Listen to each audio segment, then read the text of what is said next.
The drama on the border continues today as thousands of migrants wait to enter the United States.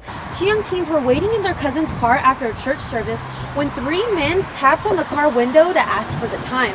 That's when they each pulled a handgun on them and drove off with the car. And I'm Lisette Hernandez. The booster rocket fell back to the ground carrying a NASA astronaut and a Russian cosmonaut. They're expected to be okay. You know, I can't wait to see how many more football players are going to come out next year to help out. Reporting from Malcolm Brown's football camp in Cibolo, I'm Lisette Hernandez. Rebuilding Together Houston and ExxonMobil veteran advocacy and support team have come together to repair the home for the widow of a military veteran who just turned 97 last week. The cold, wet weather on a Saturday morning did not stop dozens of volunteers to give back to their community.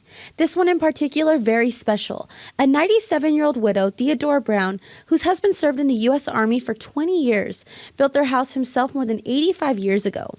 The house needed repairs and caught the attention of Rebuilding Together Houston and ExxonMobil's veteran advocacy and support team, who conducts searches for veterans and their families in need of maintenance and repairs to their homes. To be able to help her, and she's just been so delightful, and that's one of the things I really find with the homeowners is they're just so thankful and so appreciative to get some help, and it makes you feel real good.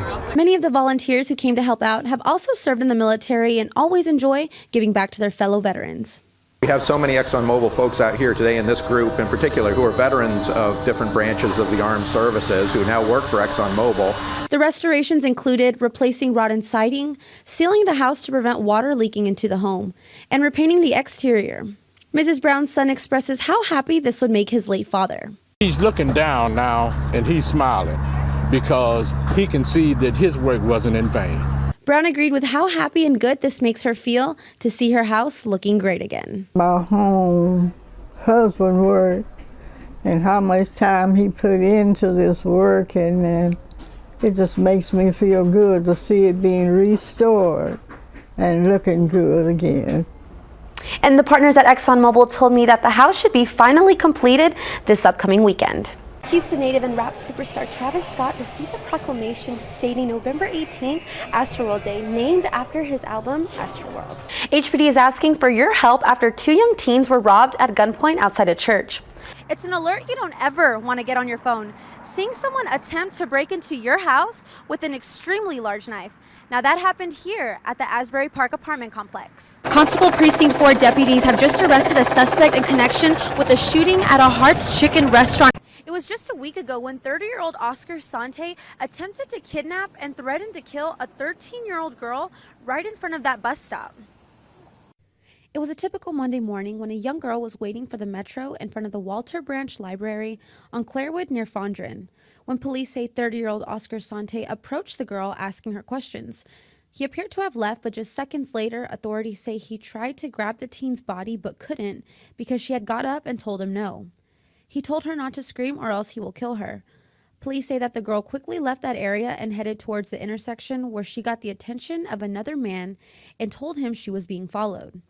Sante then took off. A couple of days later, she saw Sante walking at her apartment complex where Sante's father also lives at. Cruz Toya, Oscar Sante's father, said he saw his son that morning around 8 a.m. and was drunk. Cuando me fui a trabajar, él venía borracho. Venía bien tomado porque dice que le dije yo, ¿qué pasó? ¿No trabajaste? No, porque hoy es feriado para nosotros, no tenemos trabajo hoy. The father asked Sante why he wasn't at work, and he told him that it was a holiday, so there was no work. Toya insists his son could have not been responsible for the attempted kidnapping and terroristic threats. HPD is urging anyone who may have had a similar encounter with Sante to contact them. Reporting from Southwest Houston, Lisette Hernandez, KPRC, Channel 2 News. Police are warning about a new way criminals are taking and using your credit card information at the pump. Turning our attention now to the chilly weather. After a beautiful Friday and Saturday, we're back to wearing jackets this holiday week. Thank you for joining us. Remember to stay up to date with our news and weather on our KPRC News app and click2houston.com.